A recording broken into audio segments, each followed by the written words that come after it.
Good evening, ladies and gentlemen, commissioners and staff, and welcome to the City of Paterson Planning Board meeting of Monday, January 10th, 2022 at 6:30 p.m. via webinar session. I am Margarita Vega, your secretary this evening. Chairperson Udine, you may begin, sir.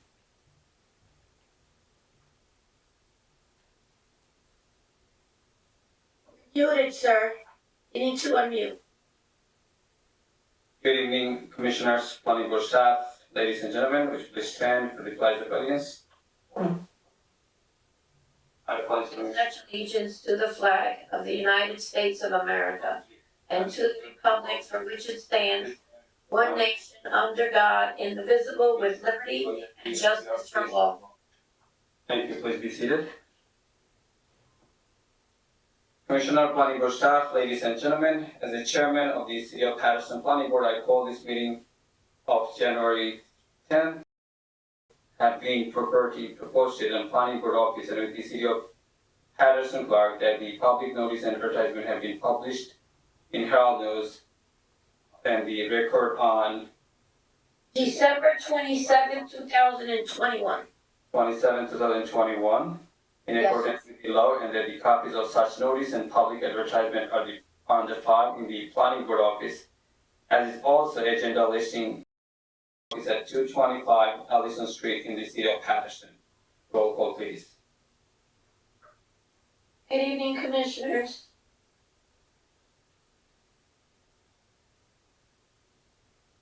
Commissioner Ahmed. Present. Commissioner Cleaves. Present. Commissioner Fisher. It's not on yet. Okay, he is absent. Commissioner Liranzo. Present. Commissioner Santana. Present. Commissioner Roman is absent. Commissioner Fulmore. She is absent. Commissioner Figueroa is absent. Councilman Kalik is absent. Chairwoman Northrop is absent. And this evening we have as chair, Commissioner Udine. Present. Thank you, Madam Secretary. Thank you. We have 6 commissioners in attendance this evening. We do expect Commissioner Fisher to log on any minute. So I don't know if you want to proceed. That is your decision, sir. I believe we have quorum. We can move forward once Commissioner Fisher joins. We can count him. Thank you, sir. You may proceed. Thank you, Madam Secretary. All right, so the notice pursuant to the Open Public Meeting Act addressing the effect of coronavirus measures on the next public meetings. Consistent with the coronavirus-related restrictions of Executive Order Number 107 given on Saturday, March 21st, 2020 by Governor Philip D. Murphy, the Planning Board of the City of Paterson will not conduct in-person participation of the public at all future meetings until further notice.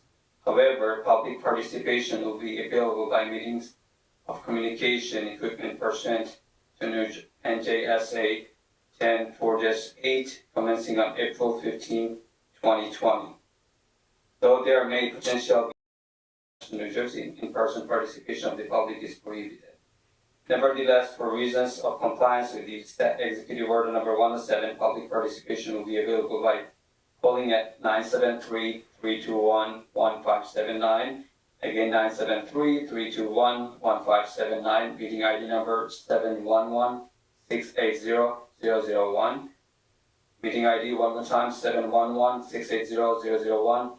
Planning Board regular meetings of Monday, January 10, 2022 at 6:30 p.m. on the date of the time of the meeting is scheduled to be commenced. The public may also participate in the meeting by accessing the website of the City of Paterson at www.patersonnj.gov and following the email link for the meeting www.patersonnj.gov/planning-board. On there we have just one application, which is 100 Mile Renard Total LLC, 466-480 Total Avenue Block 801-1, lot number 9. The applicant proposes to convert an existing vacant industrial site into residential retail uses. 127 total apartments and 6,779 square feet of retail space are proposed. The applicant proposes interior renovations to the existing 4-story L-shaped building facing Total Avenue, providing 80 apartments with an additional at the rear of accommodate an additional 47 apartments. The L-shaped building will house 8 studio apartments, 61 bedrooms, and 11 two-bedroom apartments. The applicant also proposes construction of a new 5-story building that will connect with the L-shaped building to accommodate 47 apartment facing Kearney Street. The application proposes the additional to house 4 studio apartments, 41 one-bedroom apartments, and 2-bedroom apartments.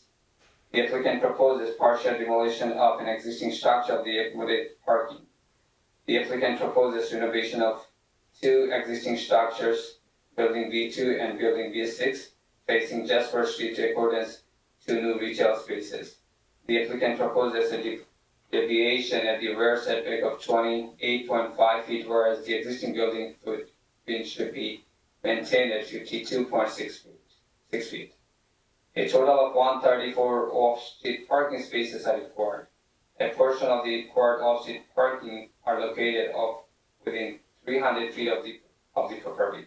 The applicant proposes a sign at the entrance of Great Falls Lofts, whereas freestanding, ground-mounted, and flashing signs are prohibited. The court is design waiver exception.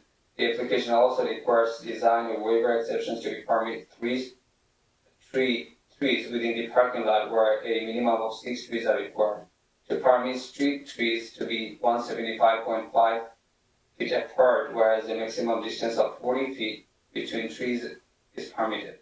And to permit property line illumination of 6.9 foot candles, where a maximum of 0.1 foot candles is permitted. The application also requests any other variances and/or waivers that the planning board may deem required by state or municipal law. This property is within the adaptive reuse district of the First Ward Redevelopment Plan, requires site plan and block variances. I'm requesting Mr. Deutsch for the full review. Thank you, Chairman. Property taxes and sewer charges are current. 100 Mile Renard Totalway LLC is owned 99% by 100 Mile Renard Opportunity Zone Fund LLC, 570 Sylvan Avenue, Englewood Cliffs, New Jersey. The members of the fund are Renard Holdings LLC, 23 Mandy Lane, Halbeck, New York. Attention Dino Tomasetti, 50% owner, and 100 Mile REIT Inc., 570 Sylvan Avenue, Englewood Cliffs, New Jersey, 50% owner. The members of Renard Holdings LLC are Dino Tomasetti Jr., 444 Navesink River Road, Red Bank, New Jersey. Jonathan Vianney, 49 North Wilton Road, New Canaan, Connecticut. And Adrian Atanito, 2 Birch Street, White Plains, New York. 100 Mile REIT Inc., common stock is owned by 100 Mile Fund LLC, 570 Sylvan Avenue, Englewood Cliffs, New Jersey. No individual or entity owns 10% or more of 100 Mile Fund LLC.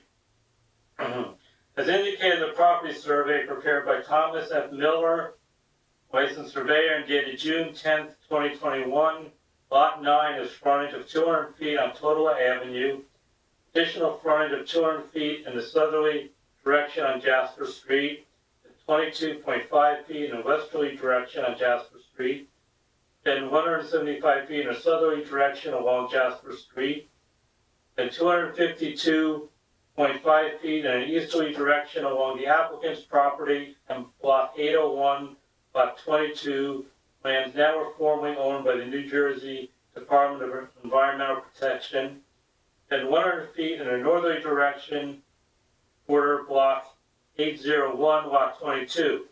Lands now are formerly owned by the NJDEP, at 30 feet in a westerly direction along the southern portion of Kearney Street, and then 225 feet in a northerly direction to Totowa Avenue. Lot 9 has area of 83,435 square feet, or 1.915 acres.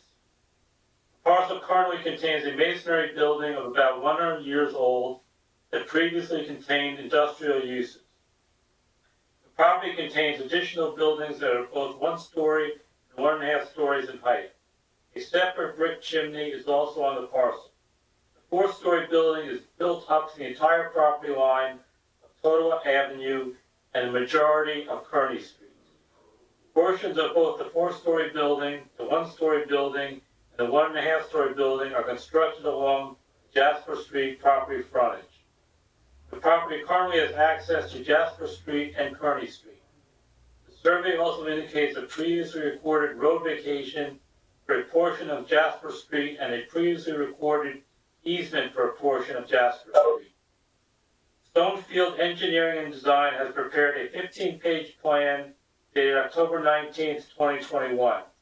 Drawing C1 is the cover sheet and indicates the key map, the aerial map, the adjacent property owners, the tax and zoning map, and the sheet index. Drawing C2 is the existing conditions plan. Drawing C3 is the demolition plan. Portions of the existing 1-story building are to be removed. Drawing C4 is the site plan and indicates 2 access points into the site from Jasper Street. The widths are indicated as being 20 and 23 feet in width, which are 1 foot and 3 feet shy of the 24-foot aisle width requiring a design waiver. 3 handicapped parking stalls are indicated as being 16 feet in width and 18 feet in length, which is 2 feet in length shy of the 20-foot requirements. And the remaining parking spaces are to be 9 feet in width and 18 feet in length. Plans indicate an existing 1.5-story B6 retail building of 6,089 gross square feet, an existing 1-story B2 building of 690 square feet, a proposed 5-story residential building that is attached to the existing 4-story building, which is proposed to be converted to residential use. Drawing C5 is the grading plan. The existing elevation of the site indicates that the site rises from a low elevation of 150 at Totowa Avenue to a top elevation of 177 on the southeast corner, explained at the public hearing. Drawing C6 is the stormwater management plan. The city engineer shall review and provide comments on same. Drawing C9 is the soil erosion and sediment control plan and details. A permit from the Hudson Essex Passaic Soil Erosion Control District is required prior to construction. Drawing C10 is the landscaping plan. Drawing C11 are the landscaping details. Environetics Group Architecture has prepared a 13-page architectural submittal dated October 15, 2021. Drawing T1 is the type pattern for the 53 off-street parking spaces and the 16 on-street parking spaces. The 2 retail buildings on the site are indicated as Retail Building B2 and Retail Building B6. The L-shaped residential building is located partially along Jasper Street, all of Totowa Avenue, and the majority of Kearney Street. Drawing A100 is the basement plan indicating storage, mechanical, and electrical rooms. The basement has approximate dimensions of 100 feet by 86 feet. Drawing A101 is the first floor plan of the residential building. All the units are either 1-bedroom or 2-bedroom units. The minimum square footage for a 1-bedroom unit is 600 square feet, and the minimum square footage for a 2-bedroom unit is 900 square feet. At the public hearing, the applicant shall state on the record if any of the units are below this minimum square footage requirement. The applicant proposes interior renovations to an existing 4-story L-shaped building facing Totowa Avenue, providing 80 apartments with an addition at the rear to accommodate an additional 47 apartments. The unit. Any of the units that do not meet the minimum square footage of 300 square feet for student driveways and on-site layout have been designed to provide for effective access to and from the subject property. The on-site parking, on-street parking, and parking provided within the has reviewed the traffic impact study and plans and advised in an email received on January 3rd, 2022 that he agrees with the conclusions of the report, which were conducted for both AM and PM peak hours on a typical weekday, a Tuesday, without weekend, usually for Saturday lunchtime. Mr. Yu, for lot width. The plan requires that the existing building footprint be maintained. The applicant proposes to maintain the existing building footprint along the front yard and side yard setbacks, but proposes to remove a portion of the building, resulting in a rear yard setback of 52.6 feet from the original 28.2 feet. The applicant does not intend to increase the maximum building coverage of the site from the existing building footprint of 43%. The plan does not require a maximum impervious surface coverage. Are prohibited, requiring a design waiver exception. The application also requires design waiver acceptance to permit 3 trees within the parking lot, where a minimum of 6 trees are required, to permit street trees to be 174.5 feet apart, where the maximum distance of 40 feet between trees is permitted, and to permit property line illumination of 6.9 foot candles, where a maximum of 0.1 foot candles is permitted. The applicant also requests any other variances or waivers that the planning board may deem required. The intent of the adaptive reuse district and the first ward redevelopment plans provide for the reuse of existing historic buildings by adapting them to house residential units and compatible commercial uses. The intent of this district is to maintain existing buildings to the greatest extent feasible, while allowing them to be utilized to meet community needs. Mixed-use developments, which include the uses proposed by the applicant, multi-uses, hotels, restaurants, excluding drive-in or drive-through restaurants, and public facilities or other principal permitted uses. If the applicant has not submitted an intended use for the proposed retail spaces, a zoning permit obtained from the Division of Planning and Zoning is required prior to any occupancy of same. Certain commercial uses require conditional approval, which require a future application to a Paterson Land Use Board. The City of Paterson plans the applicant should advise the board of any open space, amenity space, on-site laundry facilities, or common areas that are available to the future residents of the building. Based on 114 studio, 1-bedroom, and 1-bedroom deluxe units, a total of 22,800 square feet of amenity open space is required, as 200 square feet per unit of space is required. Additionally, based on 13 2-bedroom units, 3,250 square feet of amenity open space is required, as 250 square feet per unit of space is required. A total open space amenity area of 26,050 square feet is required. Off-street parking requirements are as follows. For retail use, 7 parking spaces are required. 1 parking space for each of the 127 residential units is required.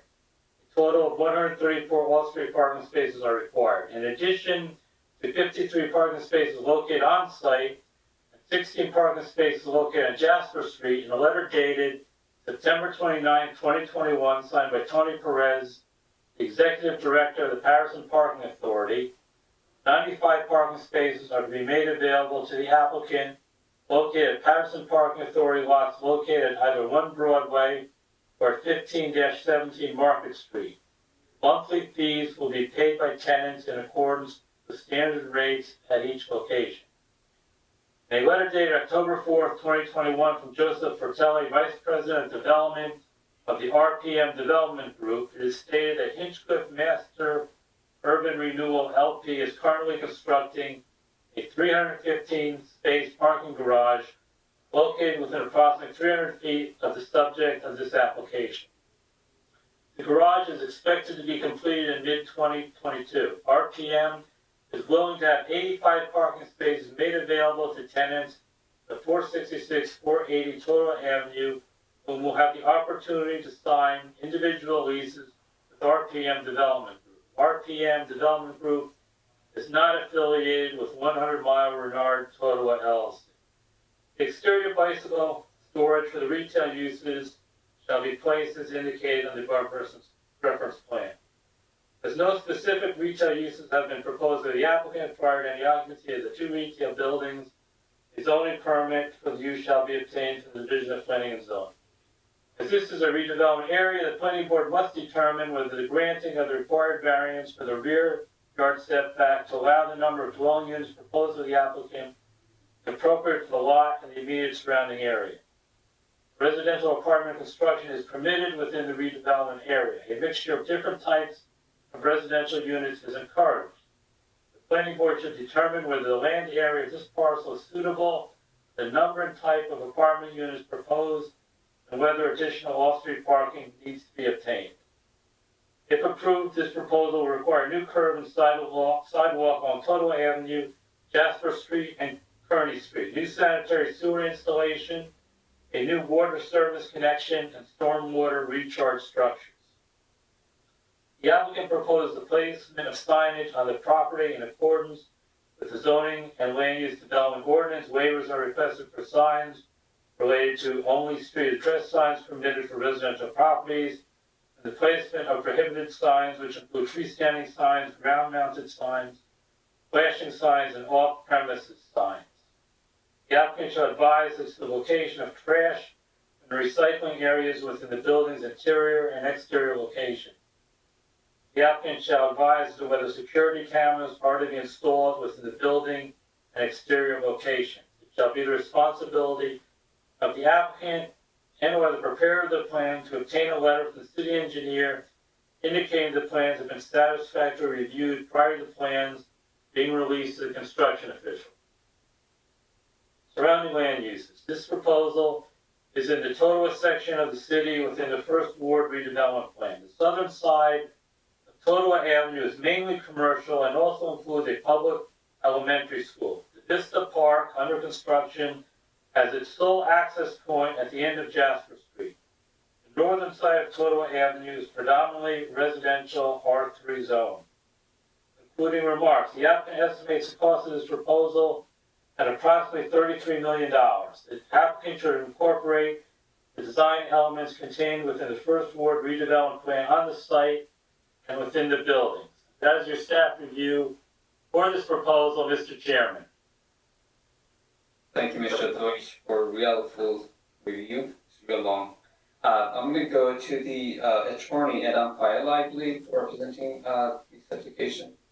Yes, Commissioner. Adam Faila, those come see first. For the attorneys from 100 Mile Renard Totowa LLC this evening.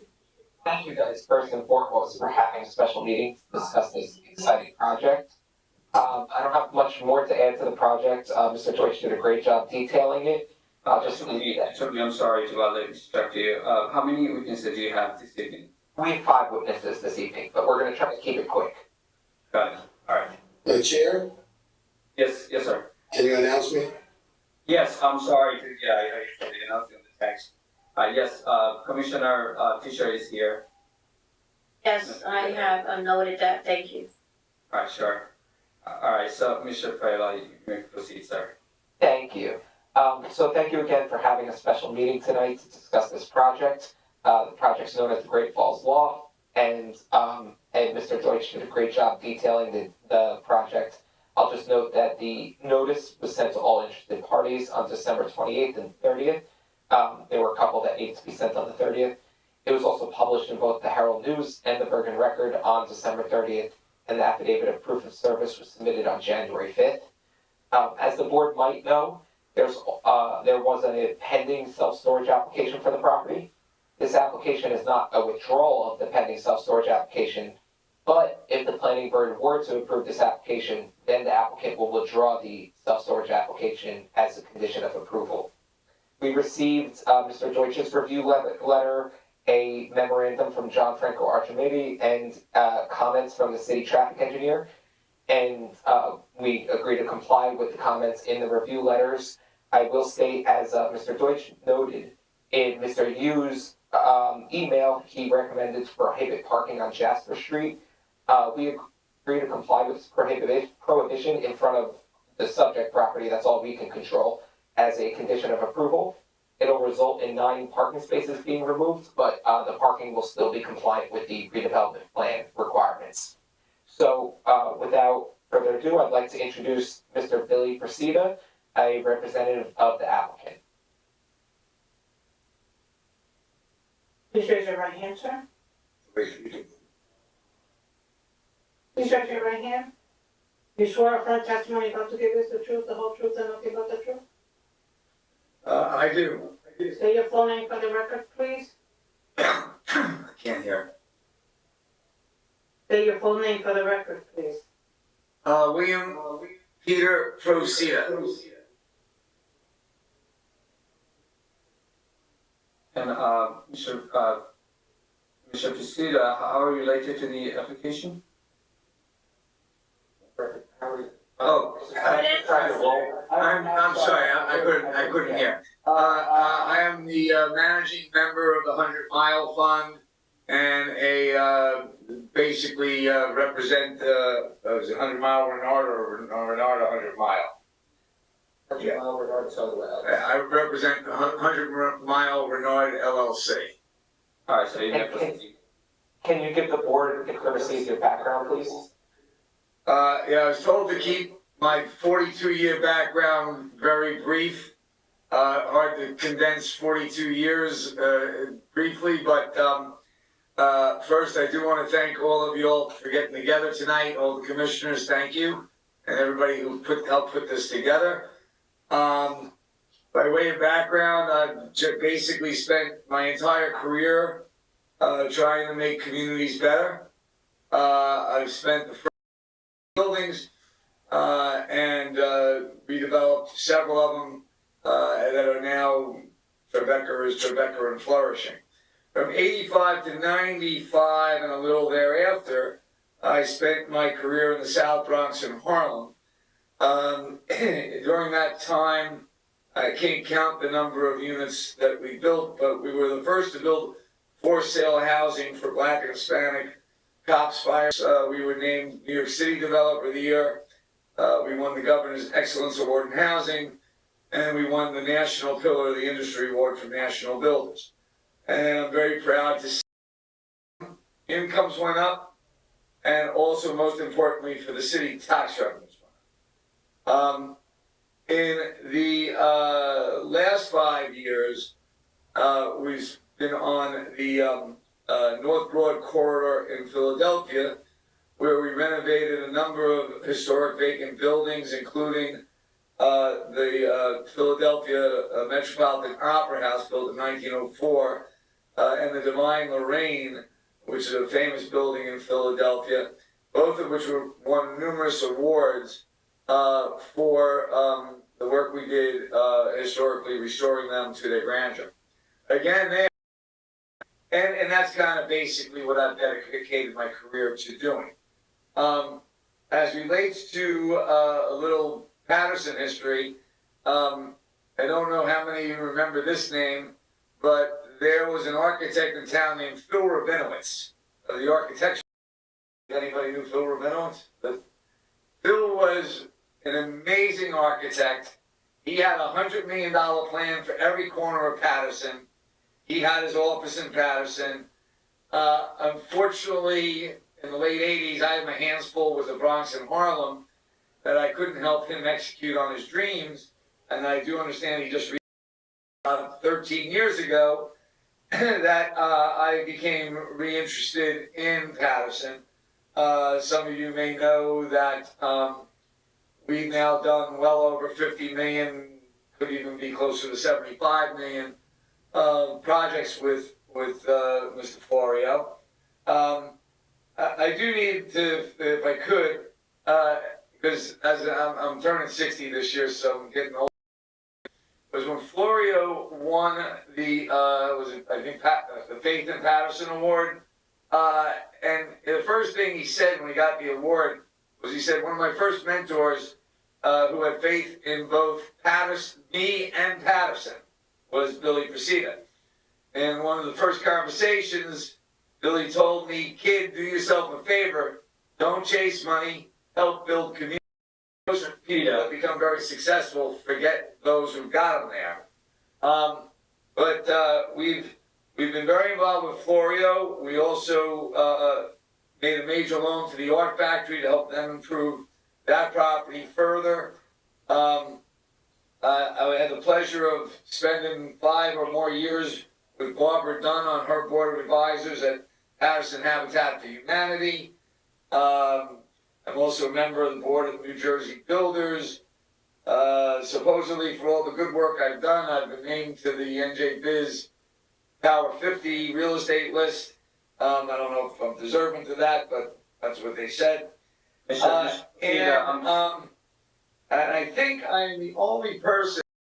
In 2013, the article closed with a quote from me. If you buy in Paterson, it only has one way to go, and that's up. Since we have In one of the most important worldwide finance magazines, which is Real Estate Finance, it's an institutional investor publication. Twice I noted that Paterson was the best place in America to invest. And I do believe that. I'll just close with saying this might be my last project. I look forward to doing what I always do. Get deep in it, be on property, recruit young people, train them, do internships, get the Builders Association involved, all stuff going on. This is actually the kind of best thing I've seen in any city where you've got so many things going on in one area, and I hope to help you grow past that and make you all proud of us.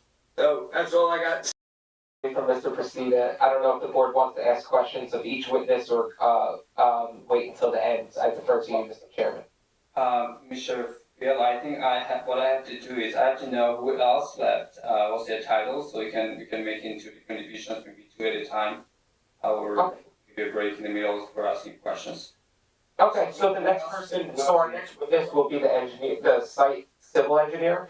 After that, it will be our architect, then our traffic engineer, and finally our planner. Next witness. Thank you, Mr. Thank President. you. So at this time, I would like to call Joshua Klein, of Schofield Engineering. Please raise your right hand. You swear firm testimony. I do. Say your full name for the record. Josh Klein, last name is K-L-I-N-E for the record. And Mr. Klein, can you briefly describe your educational background and your licenses? That's a nice sweater. I like this sweater. Yes, Someone mic is so, on, Somebody's not muted, please mute yourselves if you're not speaking. Thank you. great, so I'm with the firm Stonefield Design. Our address is 92 Park Avenue, Rutherford, New Jersey, 07070.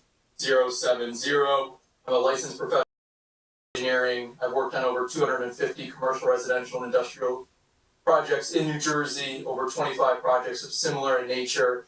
I have been qualified in front of 15 land use boards in the state of New Jersey within the last 3 months. I have testified and qualified as an expert in site civil engineering in front of this board previously. Thank you, Mr. Klein, and I accept him as an expert professional. Thank you. Mr. Klein, can you describe the site and the surrounding area and the project from an engineering perspective?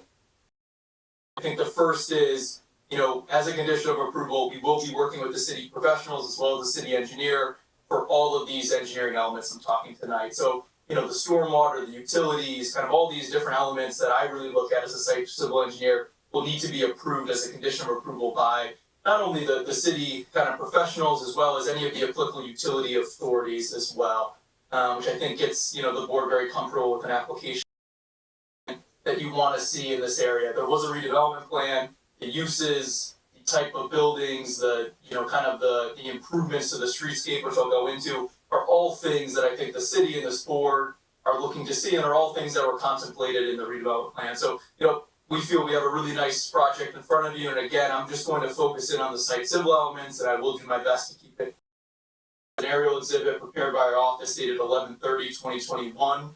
I will mark this into the record as A1. It was prepared by our office. So towards the top of the page, to the north, you have Totowa Avenue. Towards the east of the right-hand side of the page, which I'm highlighting, that is where Kearney Street is. And then towards the west, or to the left side of the page, that is where Jasper Street is.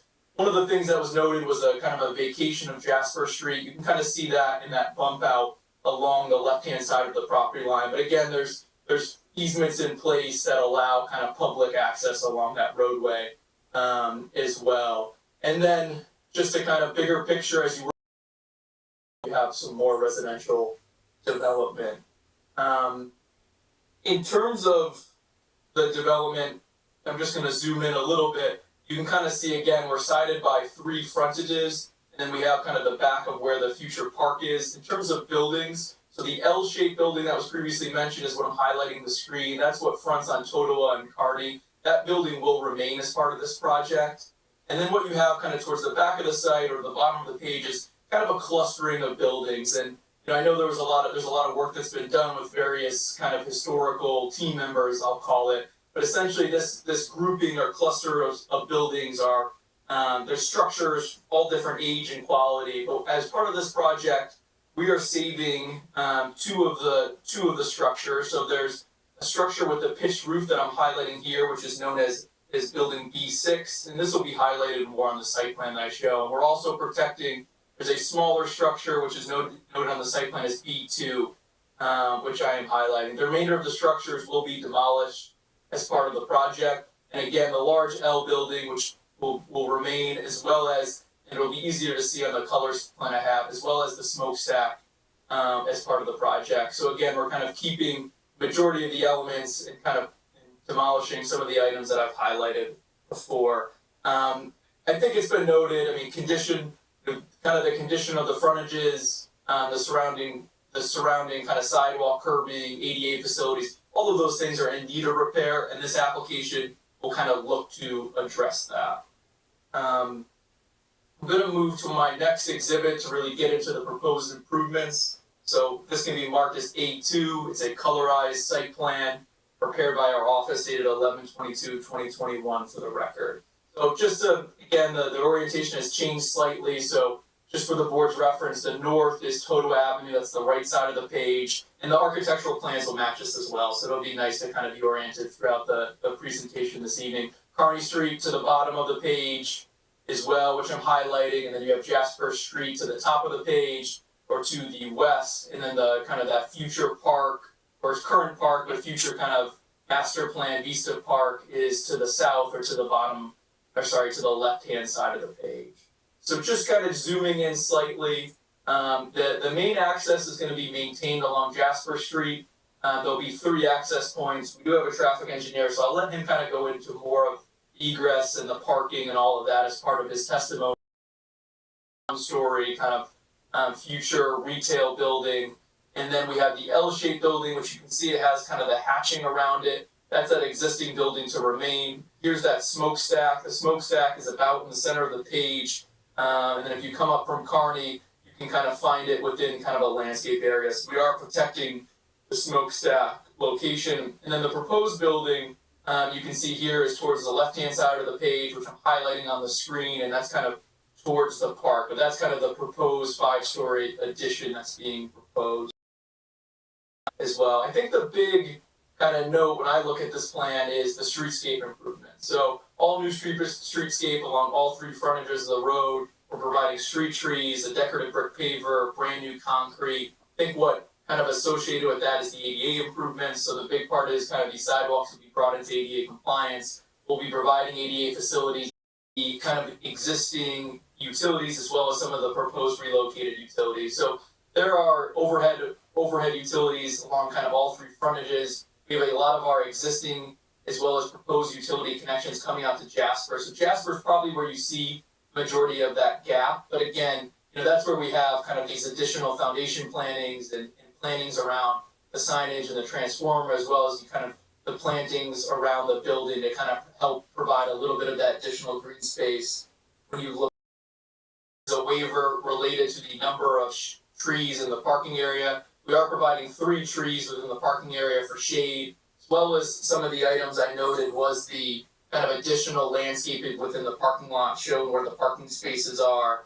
The other kind of key, which is a nice segue into the stormwater management component, when we start talking about kind of what's happening in these parking runoff and reducing the amount of volume that leaves the site today. There's no existing storm facilities on site.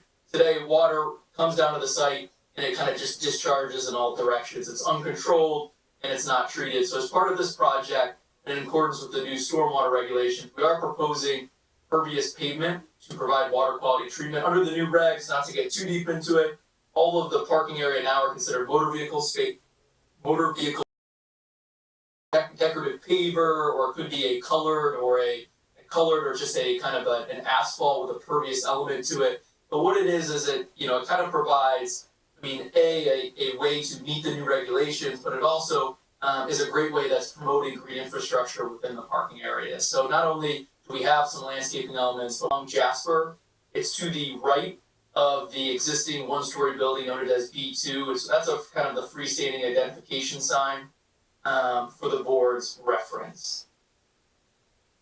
I know it was requested just to kind of highlight very quickly on the retaining wall feature. There is a grade change that was noted on site. We do have a retaining wall that's proposed along the easterly corner or the bottom left corner of the screen. You can kind of see a retaining wall, and that's just to account for the grade change. We'd be providing adequate kind of drainage and safe kind of clearance in that area. But again, it's just to accommodate buildings sit a little bit into that landscape. So it'll have the opposite effect. It's not going to raise our site up and make this building look taller. It'll actually be very nice because it'll help this building, I think, blend into kind of the existing vegetation that you're seeing on the left-hand side of the page that I'm highlighting. So that's, again, general site overview and kind of my testimony for this evening. Happy to answer any questions, and thank you for your time. Thank you, Mr. Klein. And Mr. Chairman, as you requested, we can present our architect next and have the question. Mr. Klein, yes, you can proceed to the next witness. Thank you. So at this time, I would like to call Hans Erdenberger of ESB Architects. Please raise your right hand. Swear affirm testimony about to give us the truth, the whole truth, so help you God. I can't hear you. State your name and spell your last name, and then briefly describe your educational background and your life businesses. Is he muted because I can't? Let me do that again. I do. Your full name, please, and Erdenberger? spell it. I'm sorry? Your full name and spell it, please. Hans Erdenberger. Last name ERDENBERGER.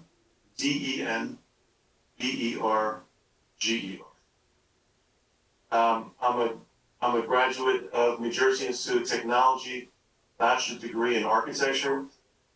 I've been a licensed engineer, licensed architect. That you guys an expert witness. Thank you very much. And Mr. Erdenberger, can you describe the project from an architectural perspective? Yes. We chose.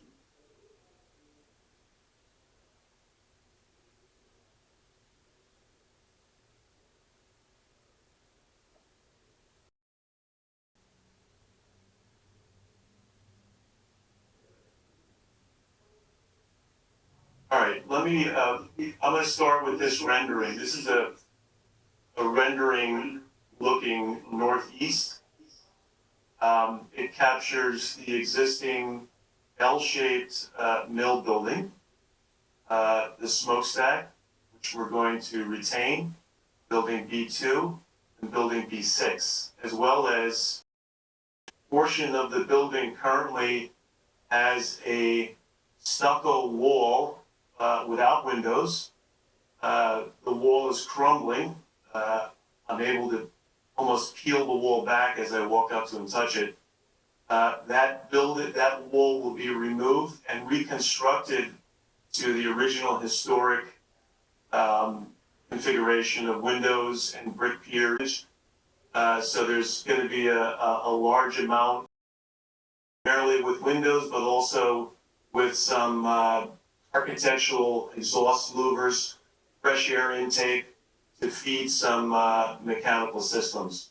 The majority of the mechanical systems that feed this building, because we're not allowed to penetrate the exterior wall, will be housed on the roof of the new 5-story building and then feed these buildings in mechanical raceways, if you will.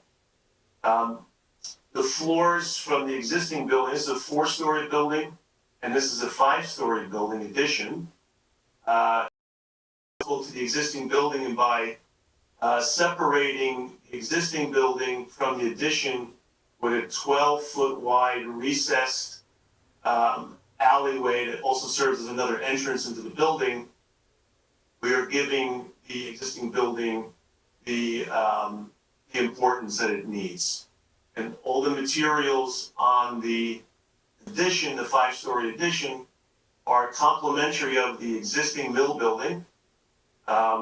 They have the same window configuration, and as we step down towards the park, the windows become larger. Clearly, this is a new building, but again, complementary of the existing architecture that we're trying to maintain. We looked at this building in a couple different ways in terms of layout, unit layout. We have, as a result, many different types of unit. To answer the question earlier, all our units will conform with the minimum. In the mill building, we have a total of 80 units with a pretty good mixed option of unit styles and unit types, a lot of which was driven by the existing layout of the building and the layout of the windows. What I mean by that is the piers they have a 12-foot center. So that kind of drove the size of our rooms, our bedrooms, our living rooms. Of course, we can't have a bedroom without having a window, right? So we were very much limited to the layout based on the existing. Is a rendering of the exterior, and we'll mark it as Exhibit A3 for the record.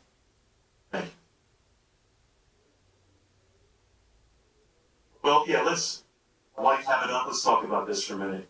This is just to give you a flavor for how we're renovating this building and bringing it back to life. New windows, cleaning up of the exterior wall masonry, restructuring, replacing damaged roof trusses. In this case, this happens to be the 4th floor, so you have the benefit of the sloped ceiling in the unit. You can see those exposed trusses, the wood trusses, the exposed brick walls. We plan to design every unit to have this type of finish and this sort of respect for the existing wood. So this is a floor plan, and if there is a way to zoom in on one of the rooms or one of the layouts, again, you can see by the way we designed this. It's a center hall, double-loaded corridor, and again, working with the center line of the windows, 12 feet on center, we broke down these units in a way that results in a pretty good standard of unit types from the 1st floor to the 4th floor. And why is that important? It's important for us to be able to stack kitchens and stack bathrooms and so on. But as I use my cursor and circle this area where the two buildings, where the two legs come together, we're kind of limited in windows, and we wind up with larger 1-bedrooms. We wind up with some studios. We have a standard 1-bedroom, which stacks throughout the building. Then we have a 1-bedroom deluxe, which is a larger unit that is fitting into an existing area of the building. Same thing happens with studios. Same thing happens with 2 bedrooms. In the new building, which is the addition, the 5-story addition, we're also able to standardize the unit types and the unit sizes. In that building, we have 47 units. So In addition, was mentioned earlier, we have building B2 and B6, which are two buildings that are in need of renovation, which we plan to do, bring them back up to their original glory. Both of those buildings are retail buildings. When we understand what tenant is going into those spaces, we will lay them out accordingly and be back to Paterson with presentations on those buildings as well. Okay. As mentioned earlier, I think what's very important is that we're celebrating the existing architecture. Within each unit, we have, on the first 3 floors, we have wood columns that are exposed. We expose the exterior brick, the interior brick veneer, and the exterior brick veneer. Like I said, we're removing that stucco wall. We're installing the same window base spacings. The brick veneer is the same as well. We will, from some of the buildings that we are going to demolish, we're going to try to capture as much of that existing brick as we can to use that in the building. I think that's important to be relevant and to be to support the existing architecture. Another challenge on this building is going to be the smokestack. We're going to renovate that smokestack. We just started looking at it. It is in poor condition at the base. The top of the chimney, we're going to fly some drones up there to see what we can do with it. But that's also in very poor condition. But we do plan to keep that chimney, hopefully in its entire height as it exists today. And it might just be reduced by, if it's structurally unsound, it might be reduced in height by a little bit, correct? Yes. I anticipate no more than 5 feet. It could be as little as 3 or 2 feet, if at all. As Josh mentioned earlier, I'm available for any questions.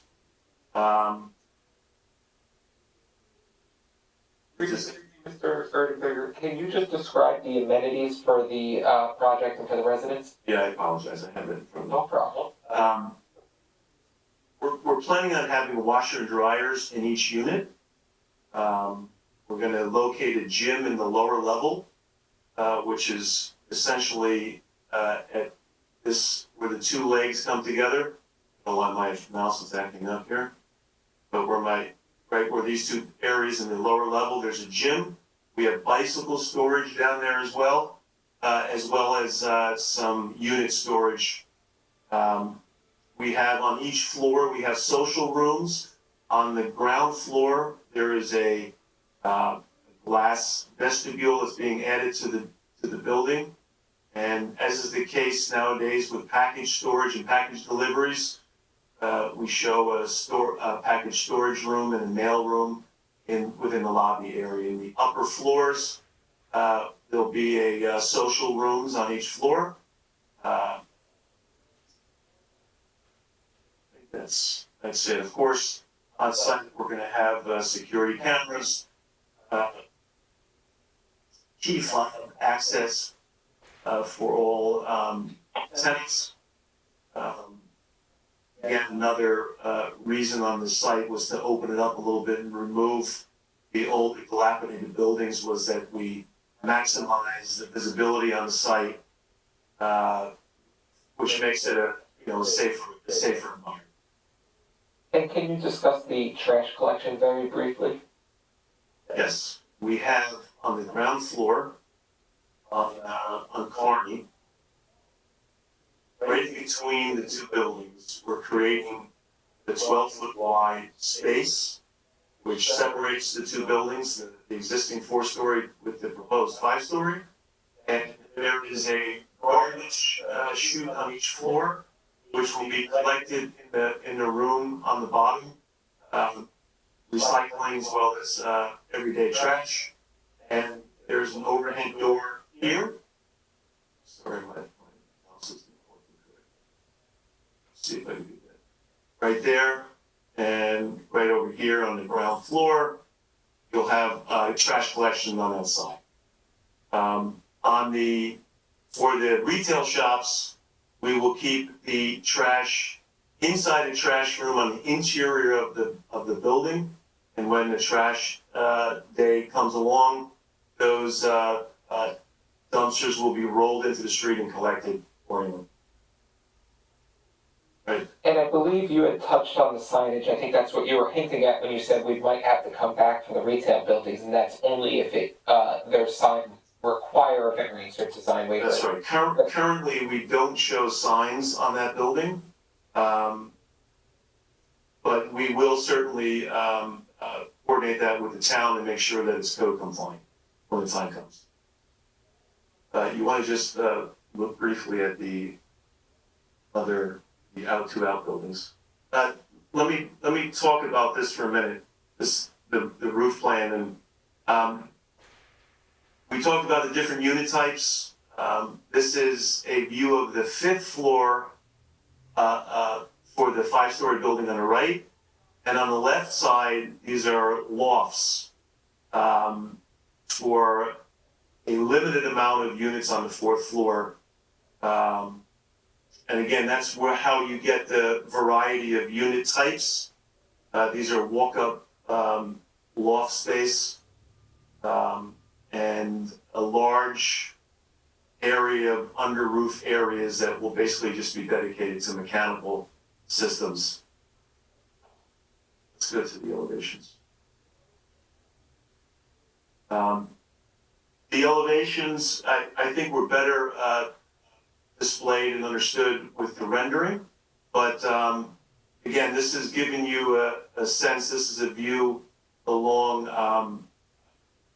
this is Kearney Street, and it shows you the addition and the height that we have, a 5-story building. We originally had it as a 6-story building, but we had a meeting with Gianfranco, and he strongly suggested that we eliminate one of the floors, which we did. And now we are lower than the existing roof height of the existing building. And this is a view of the Jasper Street view, looking again at the opposite side we just looked at, of the 5-story addition, and then the existing 4-story building with the entry lobby over where the cursor is currently. Right? These were just the submitted plans, so I don't think they need to be marked as exhibits, but just so the board is aware, these are the same plans that were submitted as part of that. That is correct. And then these are, this is building B6, one of the outbuildings, the retail building. And you can see the hatch where that's located on the plan. And once we secure tenants, we'll come back with the proper tenant plans to illustrate what those spaces look like and how they're going to be used. B2 as well. Just understand that we will bring these buildings back to their original architectural splendor.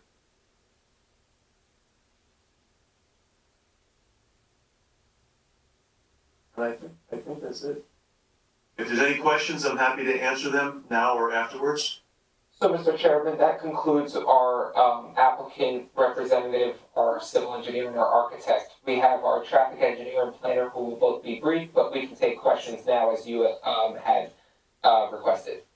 All right, thank you, Architect Mr. Nargar, Mr. Klein, and Mr. Preseda. I let the public to ask you a question first before we proceed to the next two witnesses. I'm going to let the public to ask a question by calling at the phone number 973-321-1579. One more time, 973-321-1579. Meeting ID number 711-680-001.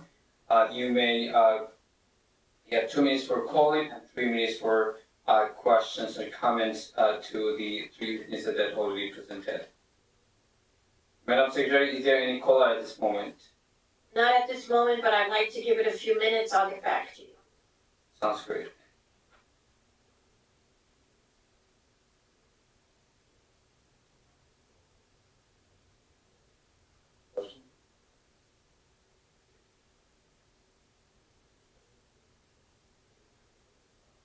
There are no callers at this time.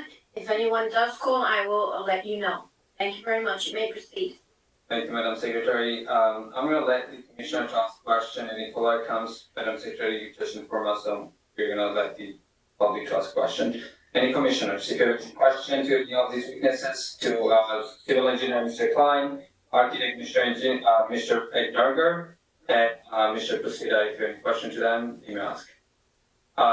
Commissioner, please. Commissioner. I have a question for the architect. Yes, Commissioner, you may proceed.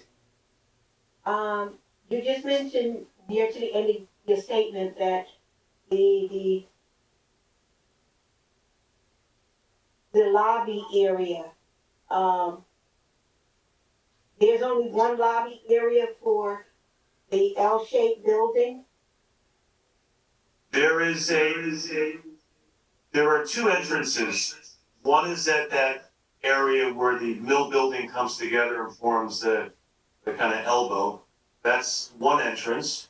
And then there's another entrance in between the existing 4-story building and the new 5-story building. Okay. Are these apartments going to be handicap, any of them gonna be handicap accessible? They are all handicap, all handicap accessible. All of them are adaptable units.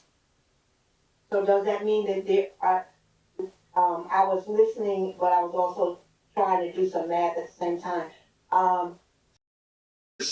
In the entry of the existing building, and if you could circle that. There are 2 elevations there, and there's another elevation in the new building. A total of 3. And they're all handicap accessible. Okay. Also, I'm having a little difficulty. You said that there is, so where does, I count an additional 8 units plus 61 units plus 11 units. So those 8, 61, and 11 make up the 80? I have a breakdown in my hand. Is that the same what's on the plans? I have a breakdown of. Because I'm following, I'm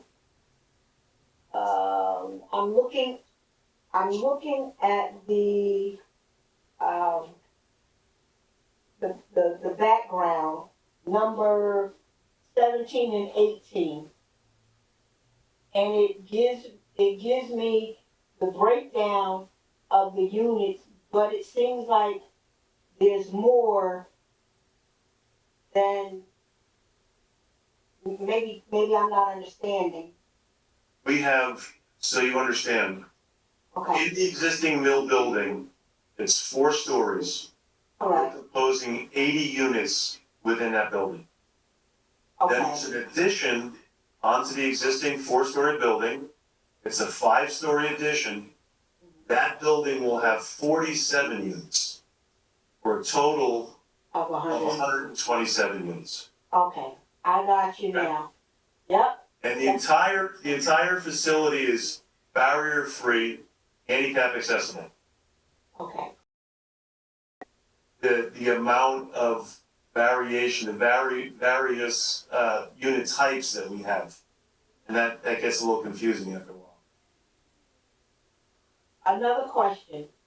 Sure.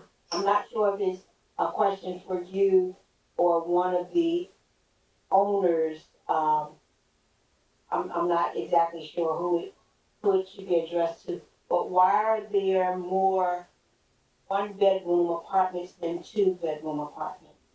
Why they're not even? I think it's really a part of what the public is looking for. I mean, we talk to realtors and they do surveys of the neighborhoods and say, what's mostly in demand. And one bedrooms are mostly in demand. And that's what we respond to. So we have a variety of one bedrooms. Some are very large. Some are, again, if you look at the minimum size for bedrooms, one bedroom is 600 square feet. That's the minimum size. Our one bedroom units range configuration of the building. So these surveys, are they done within the community that you're building in? Because this community in this area is very family oriented. So was the survey done within this community, this area? Yeah, just, it's Billy Presida.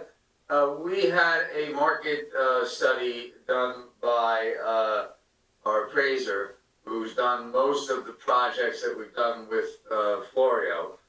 And we've dug into that pretty deep. There are a couple of things about the building. One is the windows dictate where the walls come in. So you can't have a wall come into a window.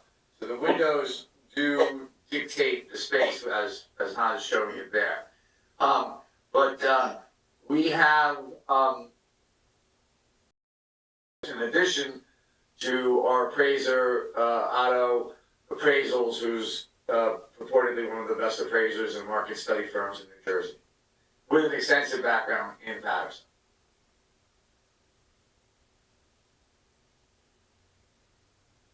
Commissioner, you're on mute. I'm sorry. I'm sorry. So the answer to my question regarding the survey, consisting of those in this area is yes. Yes, we have done. Commissioner Cleaves, any other commissioner, if you have any question to any of these witnesses, you may ask. And Madam Secretary, is there any caller joined us yet? No, sir, you may proceed. Thank you, Madam Secretary. Any commissioner? No question? All right, sounds good. I'm gonna go. Good evening, sir. Please raise your right hand. You swear affirm testimony about to give us the truth, the whole truth, and nothing but the truth. I do. Say your full name for the record. John Korak, last name spelled Corak. And Mr. Korak, if you could put on your credentials, your educational background, and your licenses. Certainly. I'm a licensed professional engineer in the state of New Jersey. I have a Bachelor of Science in Civil Engineering, Municipal Roadways, Totowa Avenue, the most important street of the fronting streets, acts as a bit of a collector roadway for the surrounding neighborhood. It's a generally walkable corridor, has a mix of residences as well as small retail buildings. About 1,000 feet to the north is the shopping center with a supermarket along Broadway. And transit stops are provided along Broadway and along Wayne Avenue to the south of the site. Public School number 5. We of course have Hinchlow Stadium, and the aerial a little bit outdated compared to where we stand with construction now.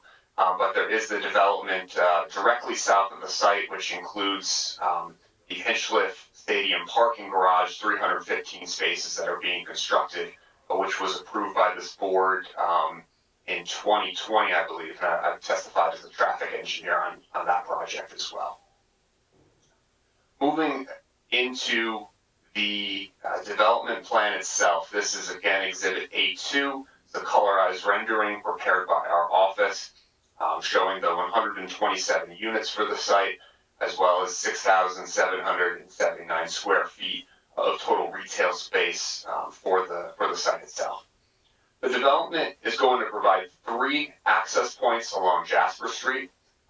In the middle is an ingress only or an entrance point, which will provide sort of that main entrance aisle down the middle of the spine of the site. And then on the left and right sides of the site are the 2 exit-only driveways. So there's one way in his letter, this was reviewed by the city's traffic engineer, who agreed with the conclusions of the report, specifically that the proposed development would not have a significant impact on the surrounding roadway network. He did include one recommendation, which was the elimination of the on-street parking that we have striped along Jasper Street. And given the curb-to-curb width of Jasper Street, the fact that here it's two-way, where on the other side of Totowa it's one-way, we agree with this recommendation and are willing to remove those 9 spaces. It's ultimately going to make circulation on Jasper Street more effective. You're not going to be cut into a tight or narrow corridor. So we'll comply with that recommendation. And worth noting that a pretty good chunk of Jasper Street on our side of the frontage is already restricted to be no parking for that very same reason. That lastly then brings us into the parking component of the site. 134 parking spaces are required. That is because of the 127 units, 1 per unit, and then the 7 spaces required for the retail component of the site itself. There's 53 spaces provided directly on the site that will be serving both the retail components and the residential component. You have an additional 7 parking spaces along Kearney Street.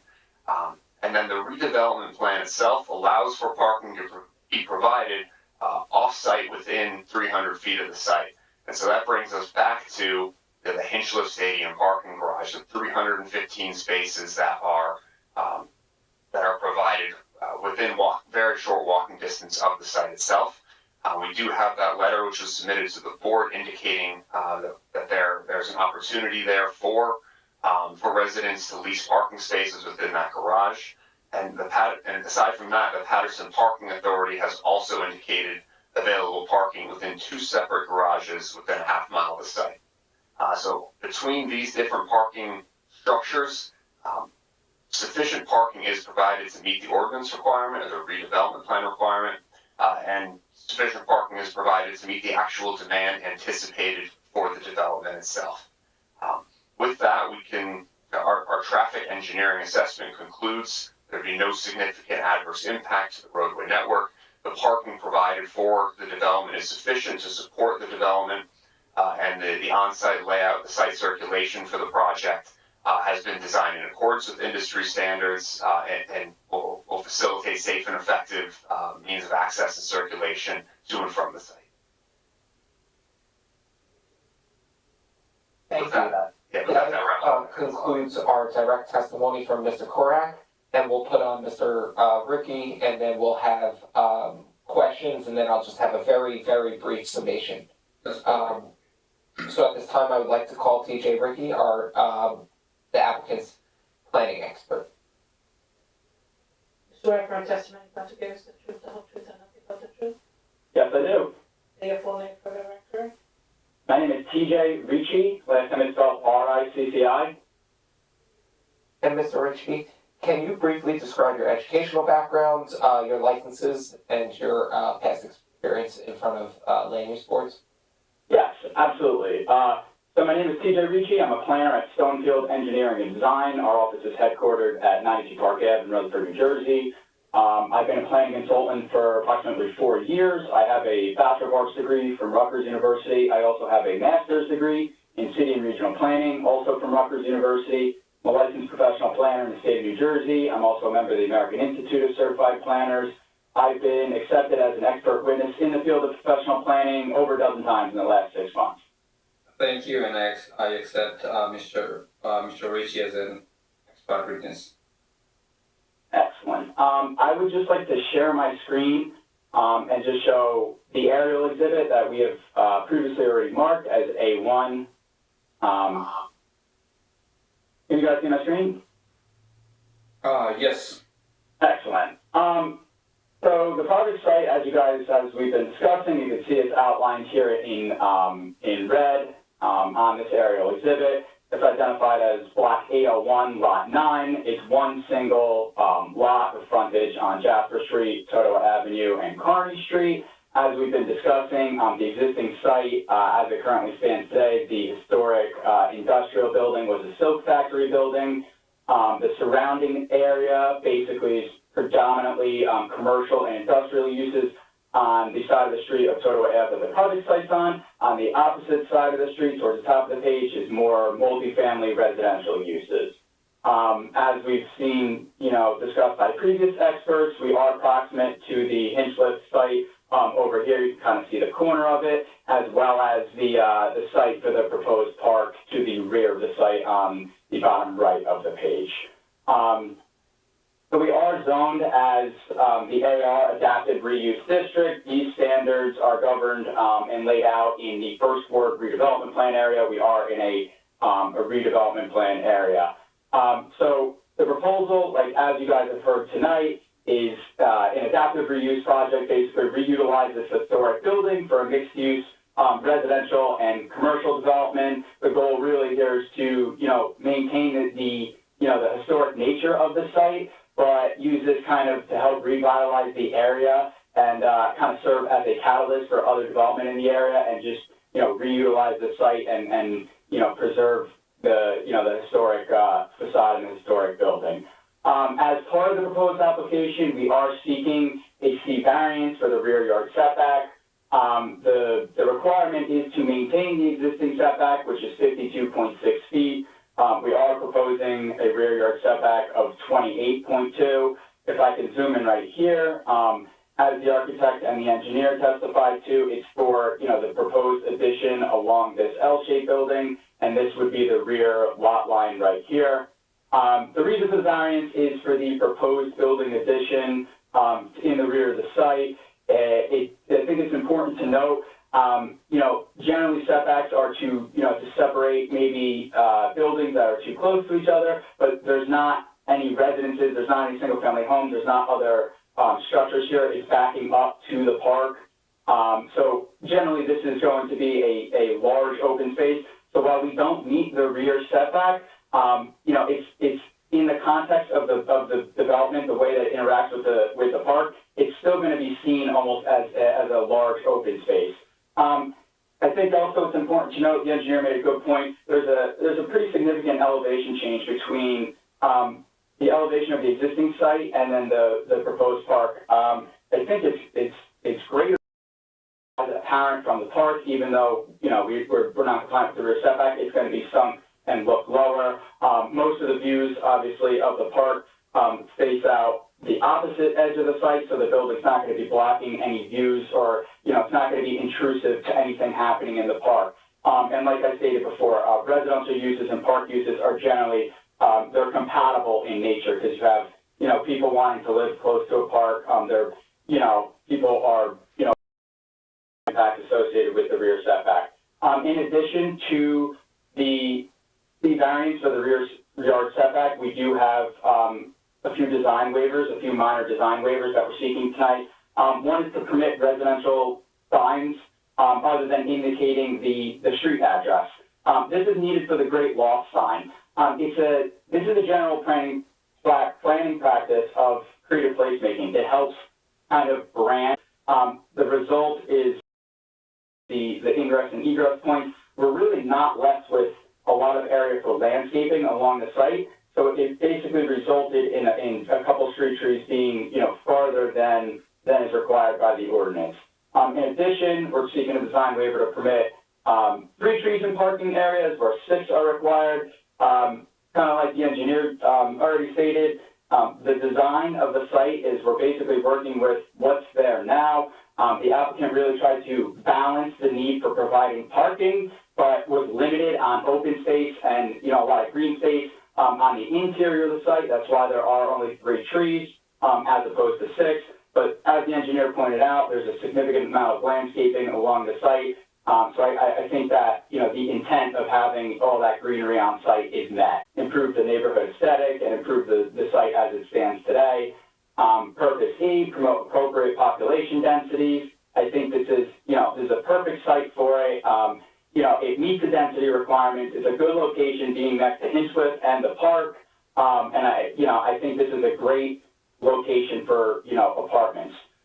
Purpose G, architect testified to, the project is maintaining the historic look of the building, yet making all the necessary improvements to improve, the aesthetics of the site as well as safety. It's a very attractive building as it's been presented tonight. And then most importantly, Purpose J, promote the conservation of historic sites. While we may not be listed on the historic registry, it's still a historic building, and the applicant is doing everything that he can to basically maintain this site and reutilize it and kind of repurpose it into something new. So in in my professional opinion, I think that, you know, the design waivers can be granted, and I think that, you know, the project, we carry out that goal, you know, perfectly. So, you know, really in conclusion, I think that the reutilization of this existing building is super important for Paterson. It preserves the, you know, rich historic nature of the area. It provides a mix of uses, which encourages walkability to the businesses and businesses, you know, new businesses on the site and old businesses. Commissioners, for having a special meeting. Project meets the goals of the redevelopment plan and exactly what the redevelopment plan and in general redevelopment law. New permitted use that will enhance the area. It won't cause any detriment to the area. It will remove some structurally unsound buildings, maintain historic looks, including the smokestack, and promote the goals and objectives of both the redevelopment plan and the master plan, as well as the municipal land use law. So I respectfully request that the board grant the approvals that have been requested for the reasons stated on the record. Thank you very much. Thank you. Thank you, Mr. Fowler. Thank you, all the expert witnesses. Thank you, commissioners. Project. Commissioners, would any commissioner like to make a motion? Commissioners. Commissioners. I cannot see anybody. I'm not sure if you can hear me or not. Almost everyone's camera is off, except Commissioner Lianza. I can hear you, I just don't have it in front of me to make it. Would you like me to read it in for you for the record, sir? Yes, please, Madam Secretary. Thank you, Commissioner. Okay, on the application of, is this for motion to approve or deny? To approve. Thank you. On the application of 100 Mile Renard Totowa LLC at the property located at 466, 480 Totowa Ave, Block 8901, Lot 9, move that the board attorney prepare a resolution granting state approvals, conditional use approval, site plan approval, subdivision. I'm sorry, let me just rearrange it. I'm just reading from here. I'm going to go again and read this again, Melinda. Commissioner Fisher moves that the board attorney prepare a resolution granting site plan approval and bulk variance subject to city engineer approval, Passaic County Planning Board approval, Hudson Access Passaic Soil Conservation District approval, Paterson Historic Preservation Commission approval. Be granted. There were no conditions as far as I know. Is that correct, Mr. Aquaviva?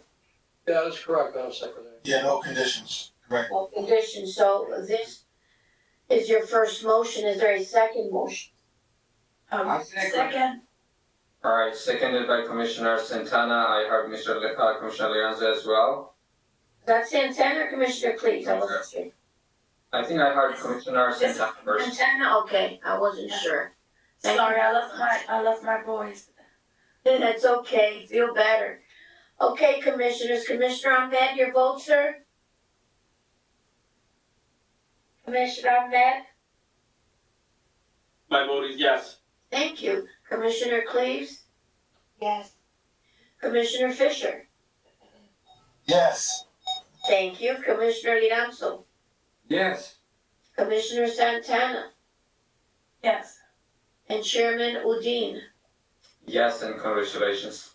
This application has been granted. Thank you, everybody. We appreciate your time. Thank you. Mr. Deutsch, would you like to? Mr. Deutsch, is there any other business this evening? No other business this evening. Our next meeting is Wednesday, January 19th. 19th, I will see everyone on January 19th. Till then, Thank you. have a wonderful Good evening, everyone. Have a nice evening. Thank you, IT. Good evening. Good night, everyone. Bye, see you on 19th.